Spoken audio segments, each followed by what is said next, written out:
Hey guys, this is Preeti. Welcome back to my channel. Guys, आज हम बात करने वाले हैं एक डार्क साइकोलॉजिकल थ्रिलर के बारे में जो इसी साल यानी कि 2021 में रिलीज हुई है।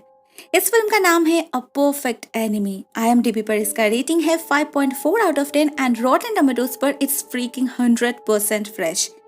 कहानी की स्टार्टिंग आपको बोरिंग लग सकती है, बट ट्रस्ट मी, इसकी एंडिंग ट्विस्ट बेहद इंटरेस्टिंग है। So stay tuned. दोस्तों, ये कहानी स्टार्ट होती है एक बहुत ही सक्सेसफुल आर्किटेक्ट के साथ जिसका नाम है जेरेमियास एंगस्ट।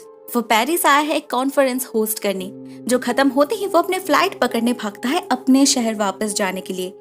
बीच में एक दोस्त से उसकी कुछ बातचीत होती है जिससे हमें पता चलता है कि सालों पहले वो इसी शहर में रहता था, मगर 20 साल पहले इसी शहर के एक अपार्टमेंट से उसके वाइफ इजाबेल के अचानक गायब हो जाने के बाद उसने ये शहर छोड़ दिया, हमेशा हमेशा के लिए।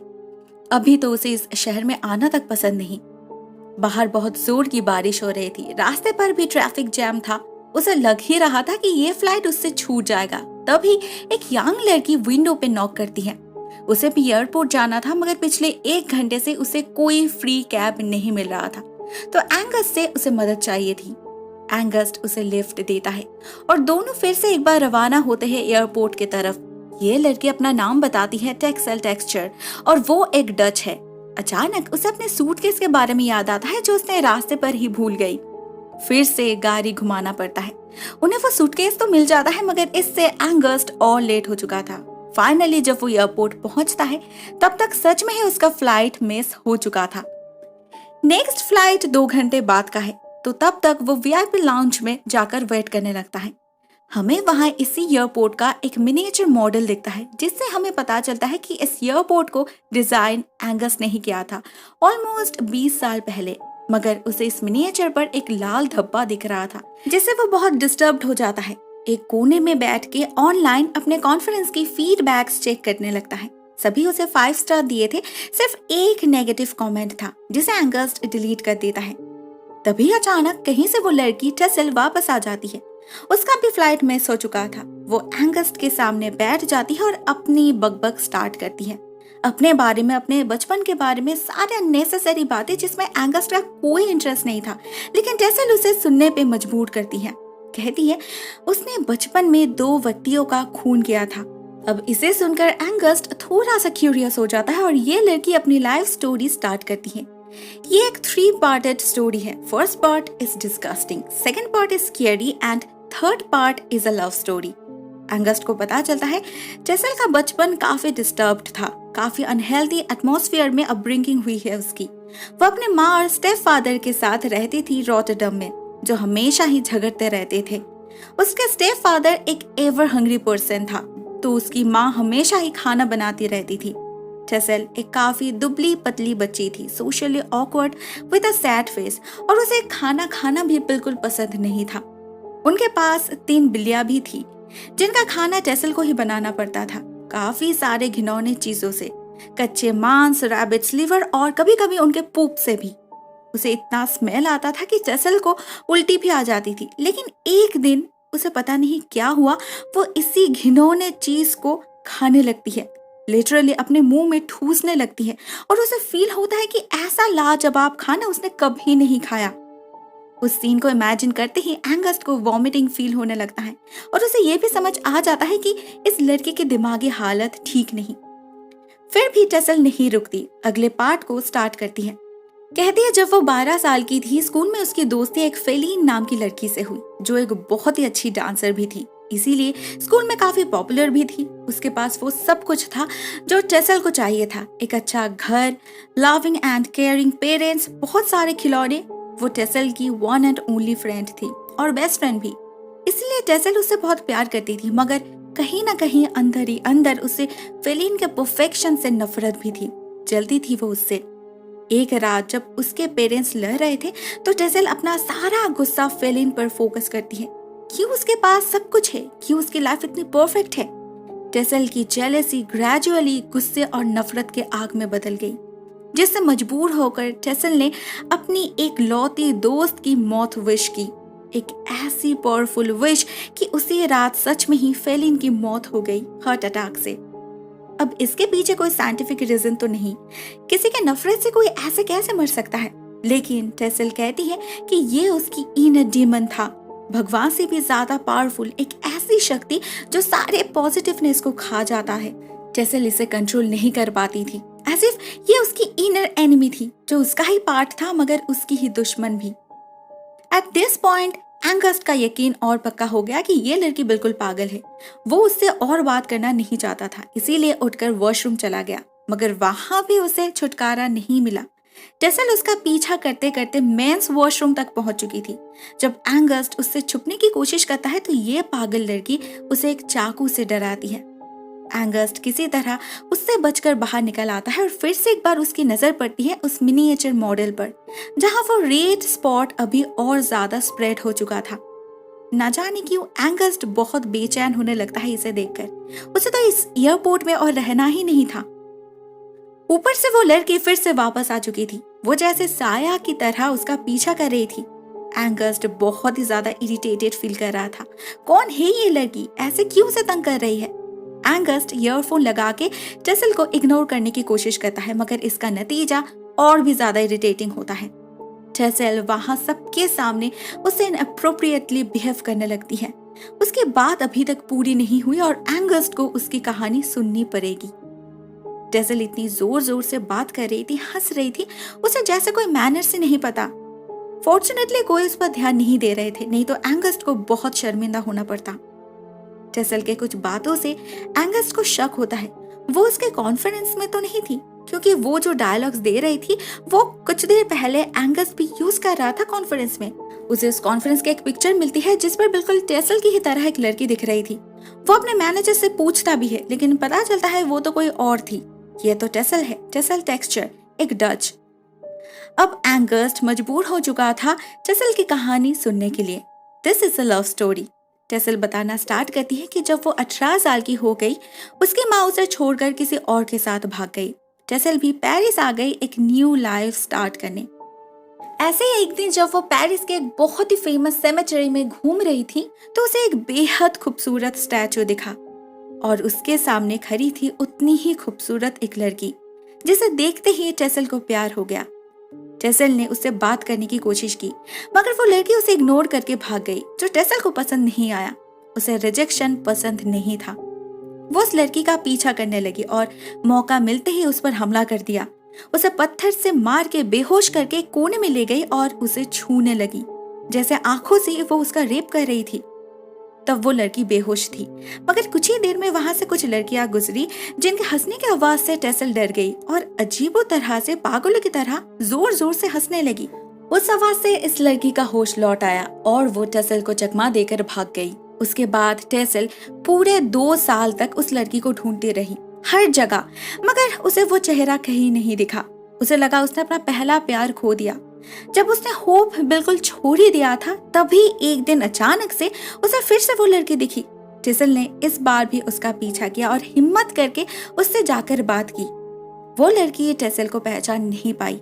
उसे लगा टेसल उसके पति की कोई दोस्त है, तो उसने टेसल को अपने घर का एड्रेस बताकर उसे चाय पर इनवाइट किया। टेसल तो बहुत खुश हो गई और नेक्स्ट डे ही ठीक 5 बजे पहुंच गई उस एड्रेस पर। तब उस लड़की का पति घर में नहीं था। टेसल उससे बात करने लगी। वो लड़की उसे अपने बारे में बताने लगी कि कैसे वो यहाँ पिछले 7 साल से रह रही है, मगर फिर भी उसे ये शहर पसंद नहीं आया।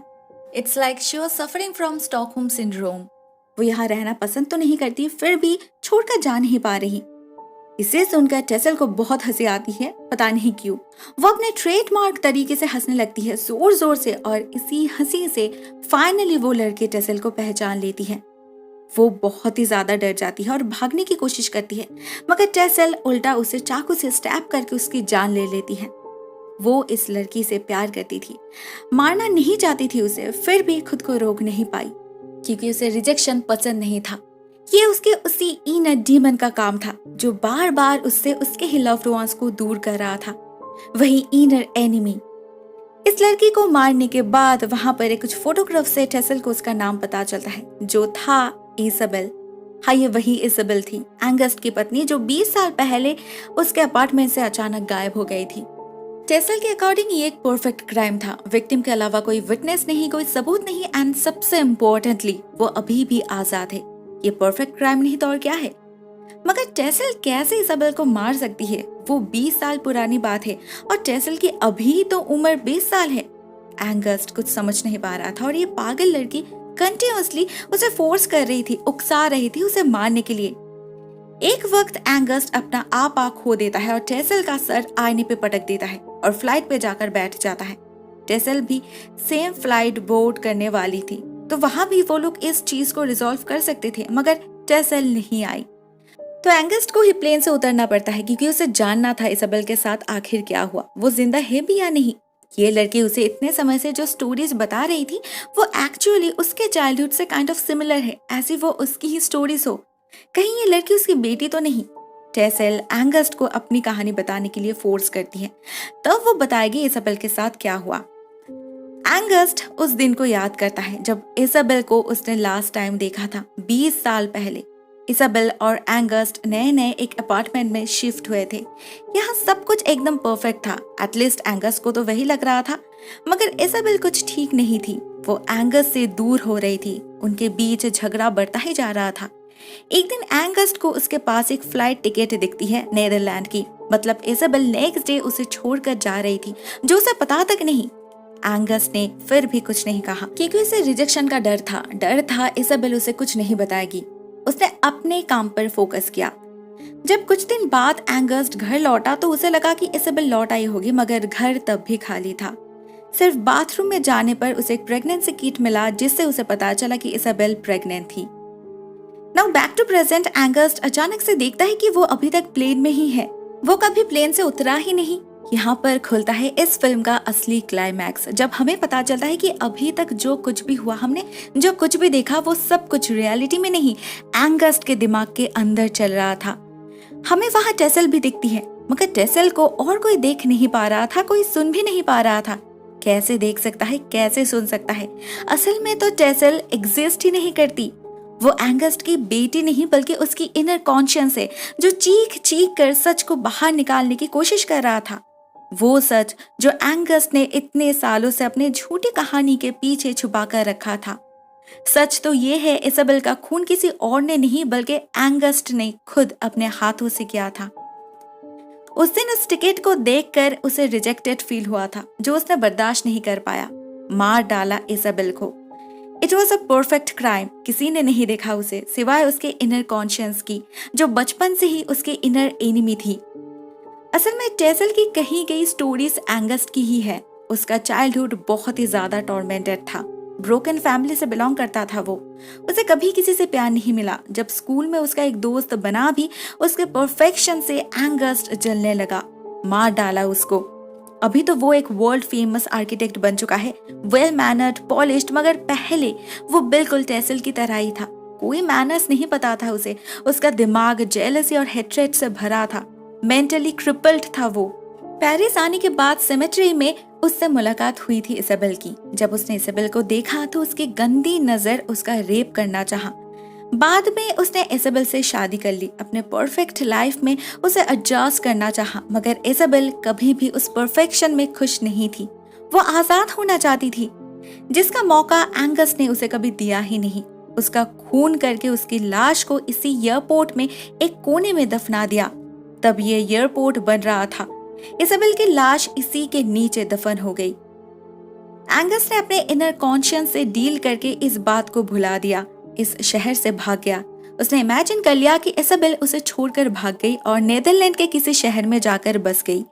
उनके बेटी का जन्म हुआ, जिसका नाम रखा गया टेसल, क्योंकि इसाबेल को टेसल आइलैंड बहुत पसंद थी। मगर अपने बेटी को इमेजिन करते वक्त भी एंगस अपने चाइल्डहुड से निकल नहीं पाया। टेसल को भी उसी गंदगी में धकेल दिया जो उसे सहना पड़ा था, जैसा वो था बचपन में। टेसल बार बार अपने आप को डच बुलाते रही, क्योंकि एंगस के इमेजिनेशन में उसका जन्म नीदरलैंड में हुआ था और किसी झूठ को सच बनाने के लिए उसे बार बार तो बोलना ही पड़ता है। उस हादसे के बाद जब भी एंगस इस एयरपोर्ट में आता था, उसकी इनर कॉन्शियस उसे याद दिलाती थी कि ये एक टूम्बस्टोन है, इसीलिए उसे वो रेड स्पॉट दिखता था। और आज फाइनली उसकी कॉन्शियस उसकी इनर एनिमी टेसल बनकर उसके सामने आ ही गई। फिर से एक बार लड़ाई शुरू हुई उन दोनों में। जिसमें फिर से एक बार जीत एंगस्ट की ही हुई। उसने टेसल को, उसकी इनर कॉन्शियस को, AKA इनर एनिमी को उसी एयरपोर्ट में दफना दिया और खुद को समझा लिया कि ये सब झूठ है। सच तो वो है जो वो इतने सालों से मान रहा है। दोस्तों, ये कहानी यहीं पर एंड हो जाती है। असल में मिस्टर जेरेमियास एंगस्ट एक खूनी है जिसने 20 साल पहले अपने पत्नी का खून करके उसके लाश को इसी एयरपोर्ट में छुपा दिया था। तब से उसकी गिल्टी कॉन्शियंस उसका पीछा कर रहा है, जिसे उसने इनर एनिमी का नाम दिया है, जो फाइनली टेसल का रूप लेकर आज उसके सामने आ गई। मगर एंगस्ट अपने जुर्म को अपने दिमाग और दिल पर हावी होने नहीं दिया। मार डाला उसे, दफन कर दिया इसी जमीन में जहां सालों से इसाबेल की लाश सड़ रही है। दी एंड। दोस्तों, मुझे पता है कहानी काफी ज्यादा कॉम्प्लिकेटेड है, लेकिन मैंने पूरी कोशिश की है इसे सिंप्लीफाई करने की। फिर भी अगर कोई पार्ट आपको समझ में नहीं आया तो प्लीज कमेंट करना, हम वहां डिस्कस करेंगे। आज के लिए बस इतना ही दोस्तों। Thank you so much for watching this video. बहुत जल्द मिलते हैं एक और नए वीडियो के साथ। तब तक के लिए टेक केयर, टाटा।